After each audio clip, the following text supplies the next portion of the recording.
इस वीडियो में हम कंपैरेटिव स्टडी करेंगे। विभिन्न आचार्यों ने क्या क्या वात के विषय में माना है, पित्त के विषय में क्या क्या क्या स्थान माना है, क्या क्या माना है, और कफ के विषय में भी क्या क्या माना है। इस पर भी हम विशेष रूप से कंपैरेटिव स्टडी करेंगे। तो चरक ने कहा है, मैंने कहा वस्ति पुरीषाधानम कटिः शक्तिनी पादः अस्थीनि च वात अस्थानानि तत्र अपि पक्वाशयो विशेषेण वात स्थानम। अर्थात चरक ने कुल 7 स्थान बताए हैं। बस्ति, पुरीषाधान, कटि, शक्ति, पाद, अस्थि और पक्वाशय को विशेष स्थान बताया है।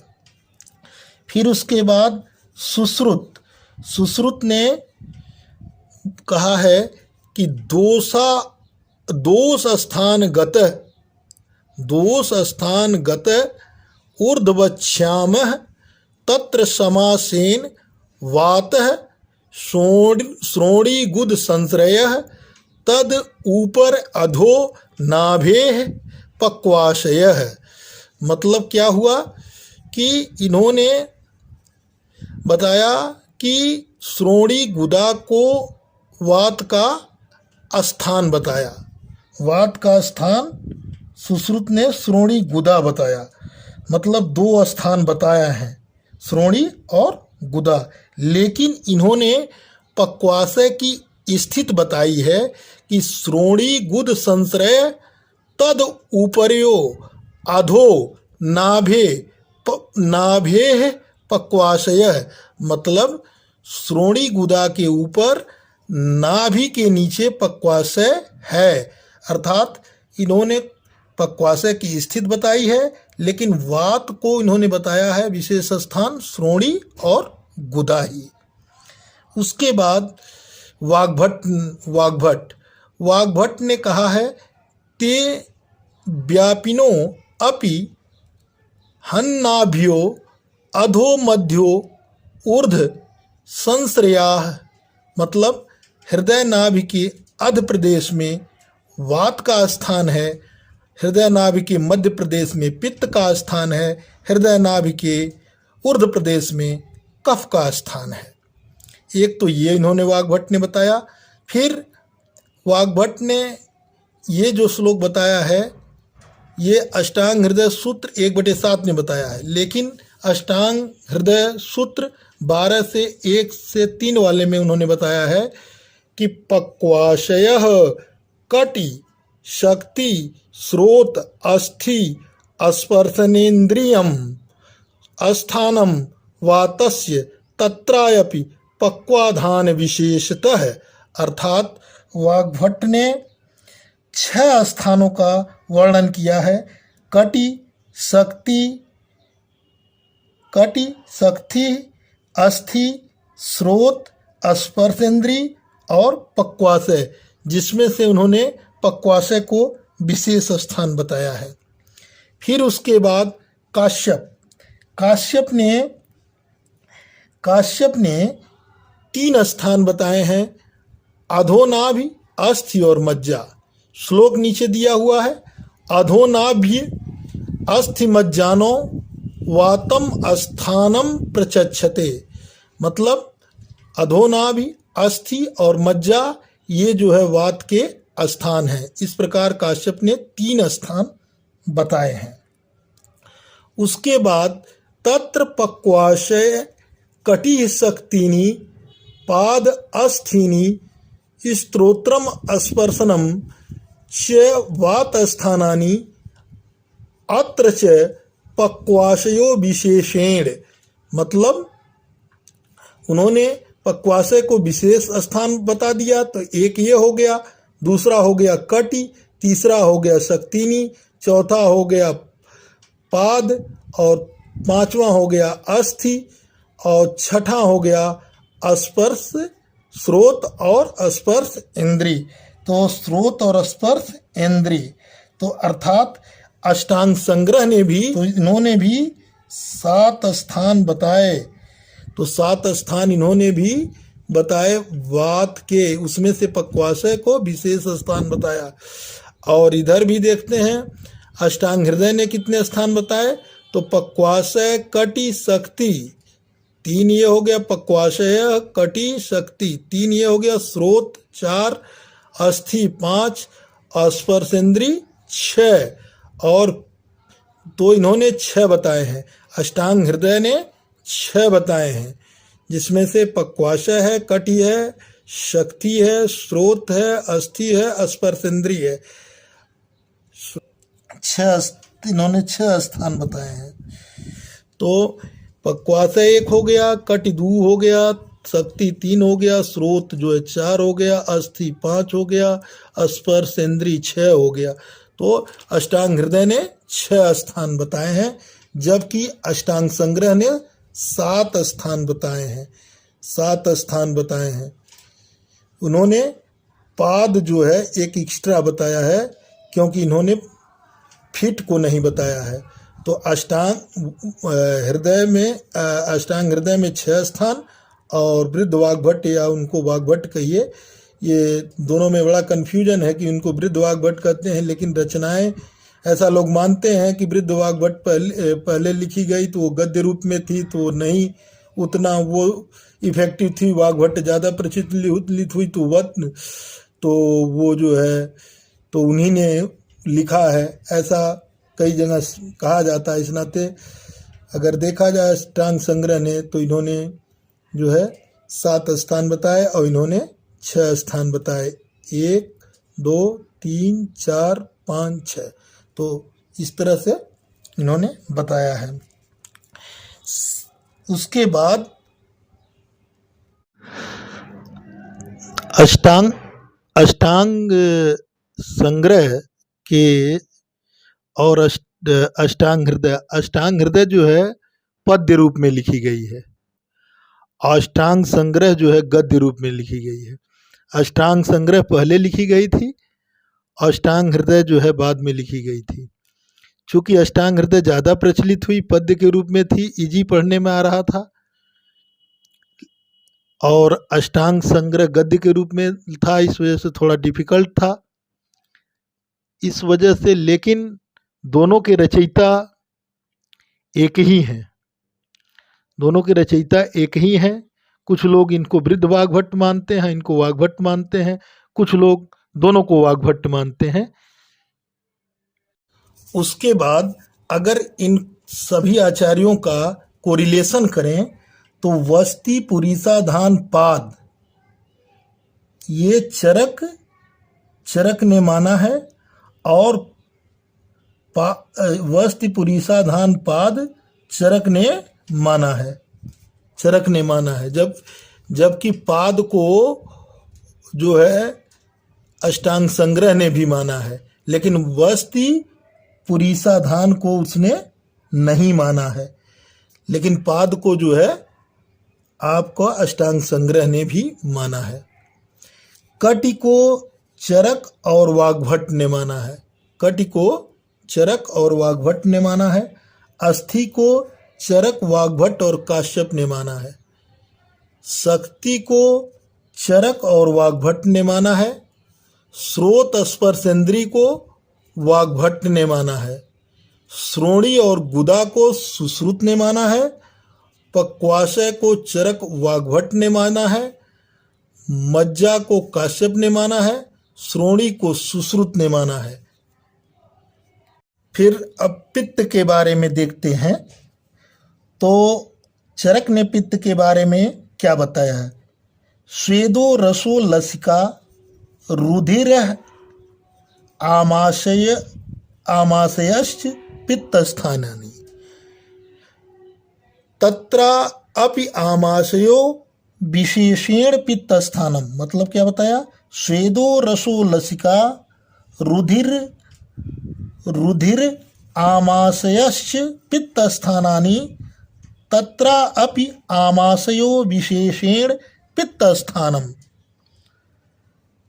तो यहाँ जो पढ़ा जाएगा, स्वेदो रसो लसिका रुधिरम आमाशयश्च पित्तस्थानानि तत्र अपि आमाशयो विशेषेण पित्त स्थानम, मतलब चरक ने पित्त के स्थान जो है स्वेद रस लसिका रक्त आमाशय, स्वेद रस लसिका रुधिरम आमाशय, इस तरह से इन्होंने 5 स्थान बताए हैं और उसमें 5 में से आमाशय को विशेष पित्त का स्थान बताया है।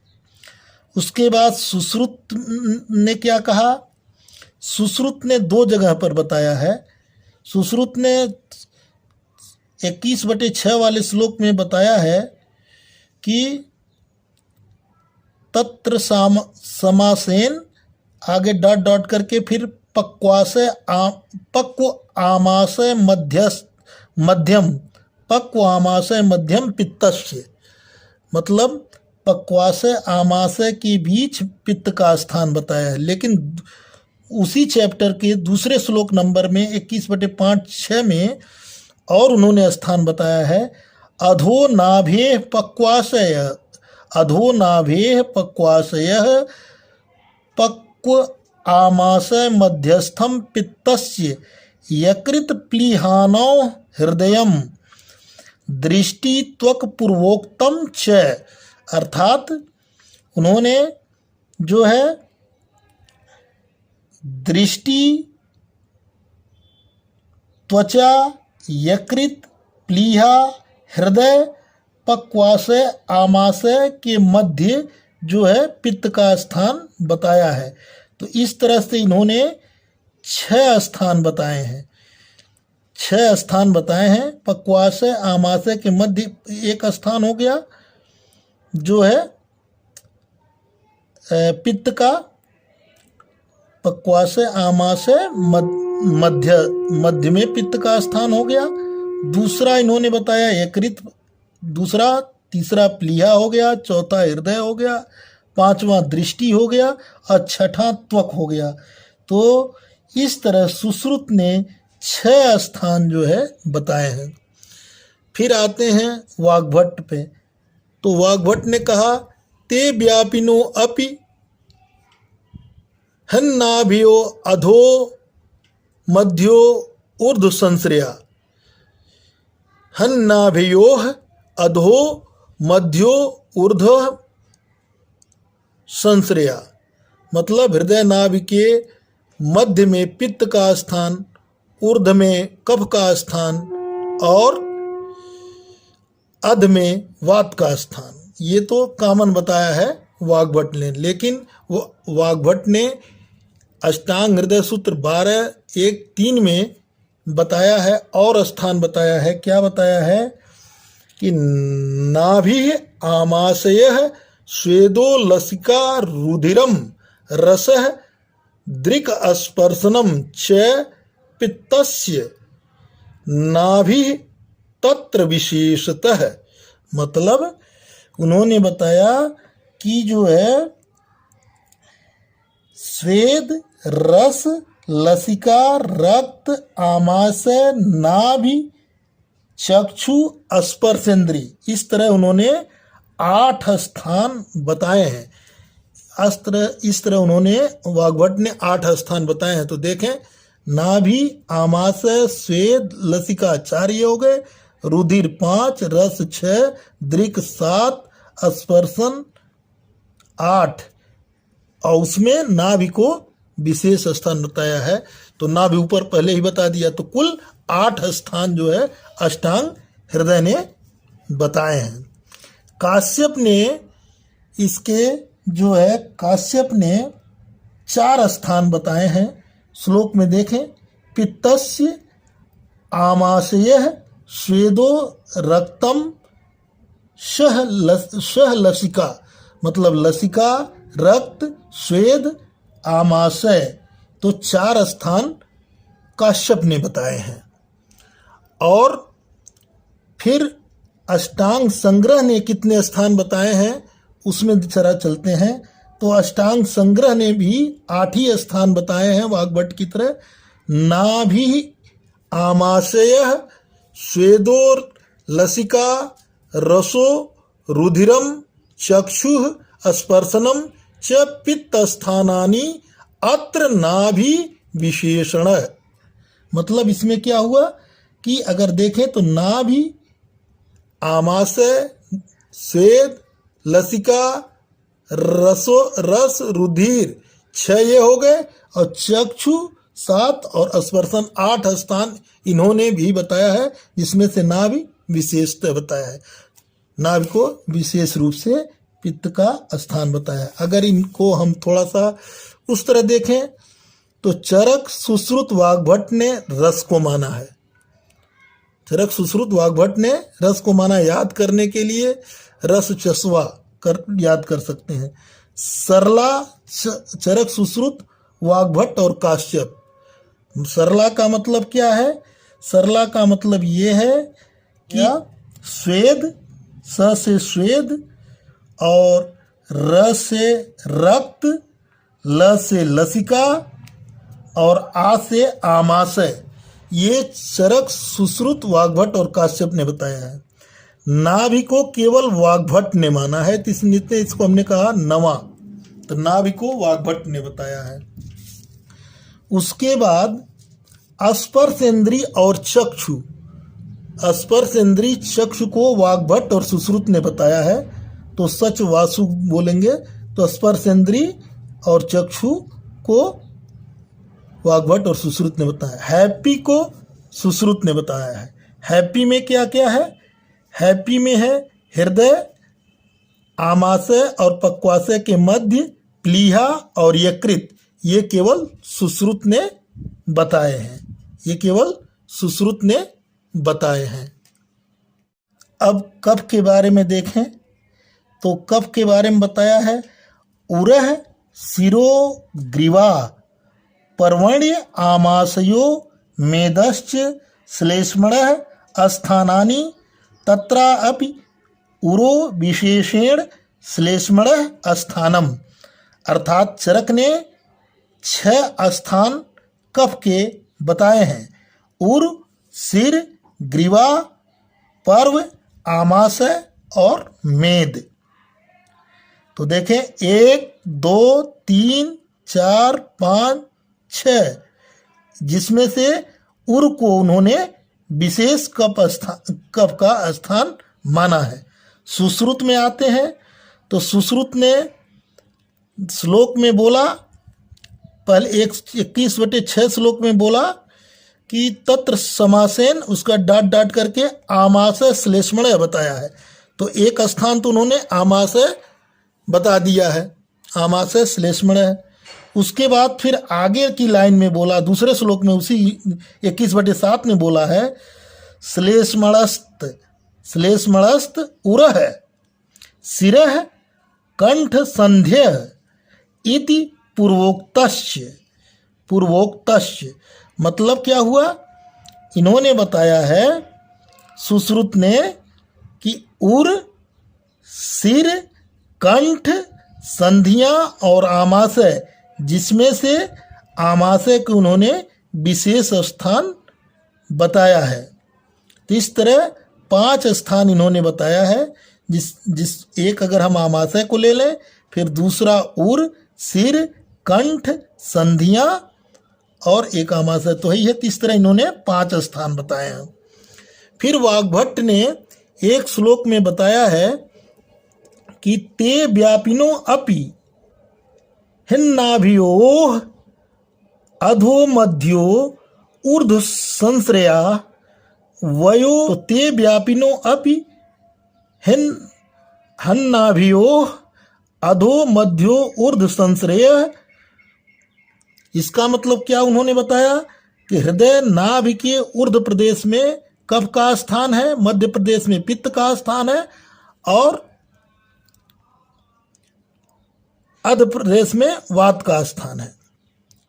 इसके बाद उन्होंने दूसरे श्लोक में अष्टांग हृदय के 12वें चैप्टर के श्लोक नंबर 1-3 में उन्होंने जो है करीब करीब उन्होंने इतने स्थान बताए हैं। उरह कंठः शिरः क्लोम पर्वाण्य आमाशयो रसः मेदो घ्राण च जिह्वा च कफस्य सुतराम उरह, इसका मतलब क्या हुआ? उर हो गया, कंठ हो गया, सिर हो गया, क्लोम हो गया, तो 4 ये हो गए। पर्व हो गया, आमाशय हो गया, 6 हो गए, रस 7 हो गया, उसके बाद मेद 8 हो गया, घ्राण 9 हो गया और जिह्वा 10 हो गया। इस तरह वाग्भट ने 10 स्थान बताए हैं। फिर काश्यप ने क्या बताया है? काश्यप ने बताया है हृदय मेद सिर उरो ग्रीवा संधि बाहु कफाश्रय हृदयम तु विशेषेण श्लेष्मण स्थानम उच्यते।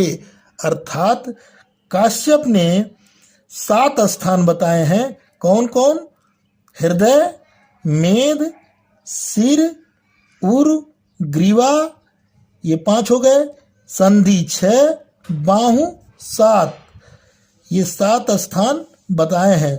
उसमें से हृदय को श्लेष्मा का विशेष स्थान बताया है। तो हृदय तु विशेषण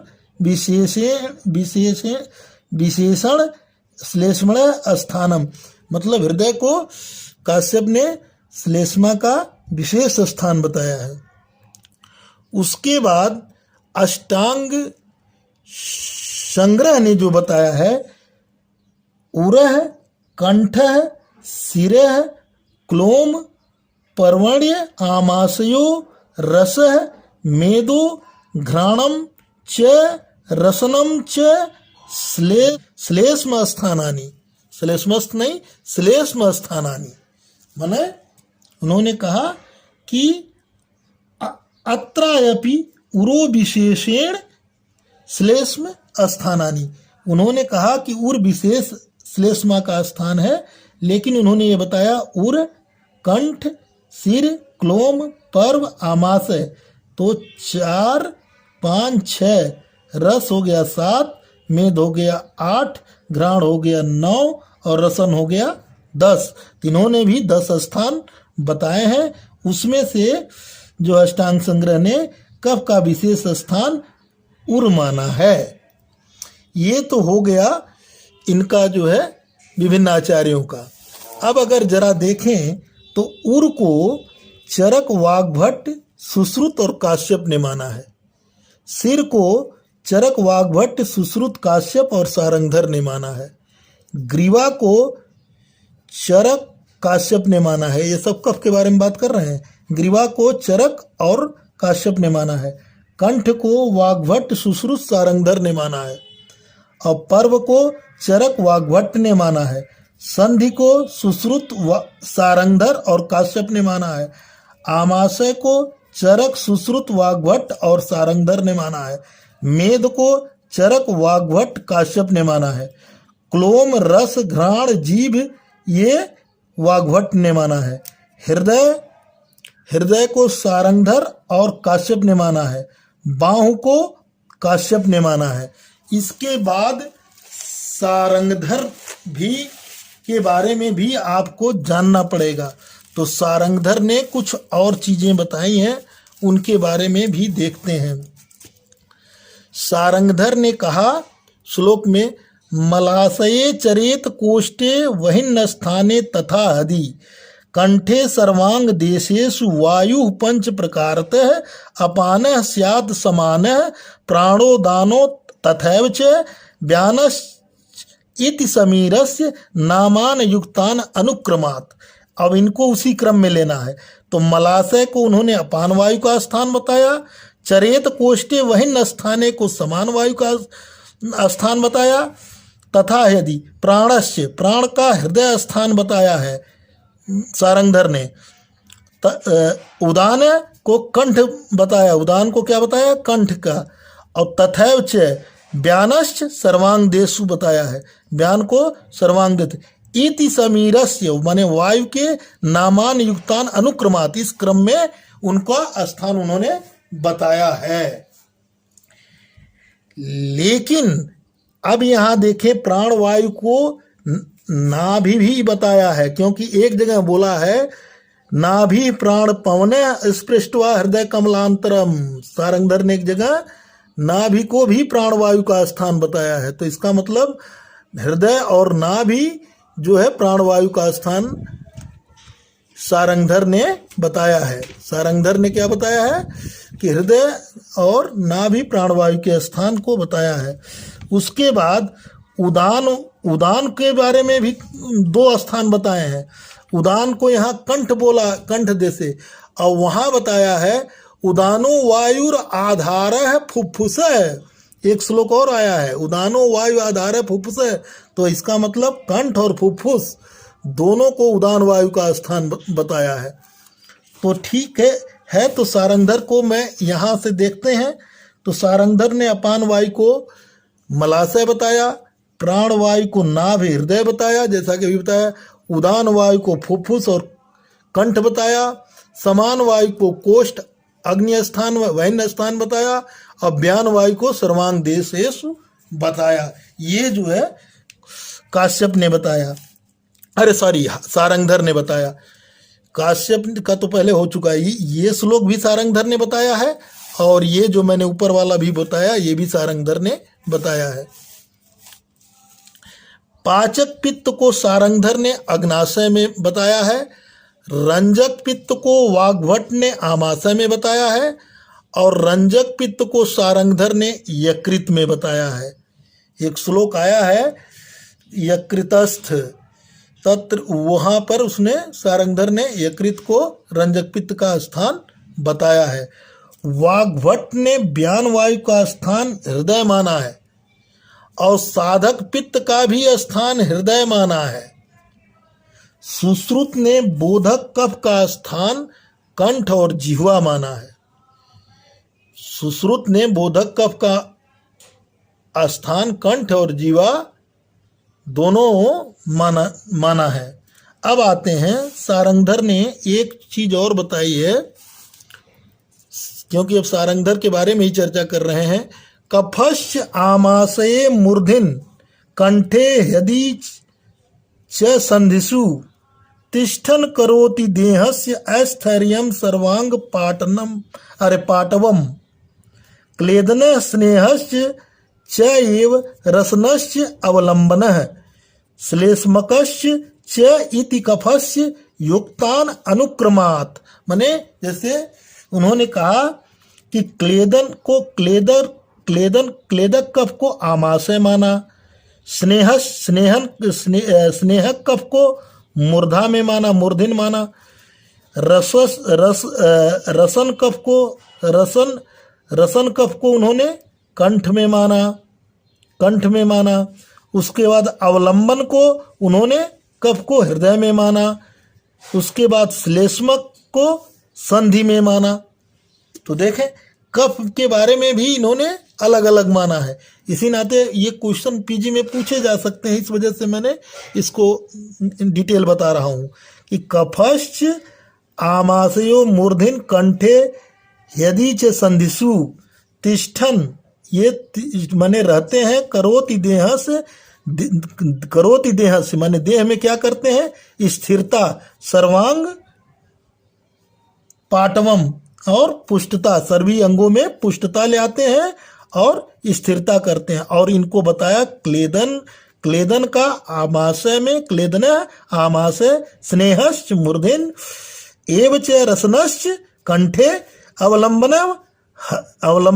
हृदि श्लेष्मकश्च संधिषु, अर्थात क्लेदक कफ को आमाशय, स्नेहक कफ को तर्पक भी कहा जाता है उसको मूर्धिन में, और रसन को बोधक भी कहा जाता है उसको कंठ में, अवलंबक को उन्होंने हृदय में माना है और श्लेष्मक को संधि में माना है। तो ये जो है इन्होंने सारंगधर ने माना है। तो ओवरऑल जो है मैंने कोशिश करी है, और इसमें आपको श्लोक भी लिखा हुआ है, इसमें पूरे में श्लोक भी लिखा हुआ है। अगर आप चाहें तो इसमें श्लोक भी पूरा जो है लिखा हुआ है, पूरा श्लोक लिखा हुआ है, और श्लोक के नीचे कोटेशन के आधार पे तो आप इसमें अंतर ऑटोमेटिक कर सकते हैं। और ये आपका चरक का, सुश्रुत का, वाग्भट का, काश्यप का, अष्टांग संग्रह का, सारंगधर का, सारे का जो है ये एक डिफरेंशियल डायग्नोसिस है। इसको आप देखें और इसका लाभ उठाएं। अष्टांग अष्टांग संग्रह के और अष्टांग हृदय जो है पद्य रूप में लिखी गई है। अष्टांग संग्रह जो है गद्य रूप में लिखी गई है। अष्टांग संग्रह पहले लिखी गई थी, अष्टांग हृदय जो है बाद में लिखी गई थी। चूंकि अष्टांग हृदय ज़्यादा प्रचलित हुई, पद्य के रूप में थी, इजी पढ़ने में आ रहा था, और अष्टांग संग्रह गद्य के रूप में था, इस वजह से थोड़ा डिफिकल्ट था। इस वजह से, लेकिन दोनों के रचयिता एक ही हैं, दोनों के रचयिता एक ही हैं। कुछ लोग इनको वृद्ध वाग्भट मानते हैं, इनको वाग्भट मानते हैं, कुछ लोग दोनों को वाग्भट मानते हैं। और इस वीडियो में मैं जो है श्लोक ऊपर लिखा है और उसके नीचे स्थान लिखा है। यहाँ पर भी श्लोक लिखा है, स्थान लिखा है, श्लोक लिखा है, स्थान लिखा है, श्लोक लिखा है, स्थान लिखा है। काश्यप का भी श्लोक लिखा है, स्थान लिखा है, और उसका वृद्ध वाग्भट का भी, वृद्ध वाग्भट चाहे वाग्भट का ये, इनका भी श्लोक स्थान लिखा है। और यहाँ पर भी आपको स्थान लिखा है और उसका जो है श्लोक लिखा है। यहाँ भी स्थान लिखा है, श्लोक लिखा है, यहाँ भी स्थान लिखा है, श्लोक लिखा है, स्थान यहाँ भी लिखा है, श्लोक लिखा है, इसमें भी स्थान लिखा है, श्लोक लिखा है, इसमें भी स्थान और श्लोक लिखा है, यहाँ भी स्थान श्लोक है, यहाँ भी स्थान श्लोक है, यहाँ भी स्थान श्लोक है, और यहाँ भी स्थान श्लोक है, और यहाँ भी स्थान श्लोक है, यहाँ भी स्थान श्लोक है। और जो है ये ओवरऑल जो है आप इसको अगर देखेंगे तो पूरा इसमें जो है आपको सारंगधर का इधर बता दिया है, कफ के बारे में भी बता दिया है, सारंगधर का वात के बारे में भी बता दिया है, और कफ के बारे में भी बता दिया है, और जो है पित्त के बारे में हमने पिछले वीडियो में सारंगधर के बताए थे। वो वीडियो अगर आपने देखा होगा तो पूरा एज ए होल लगभग सभी आचार्यों का मैंने कवर कर लिया है।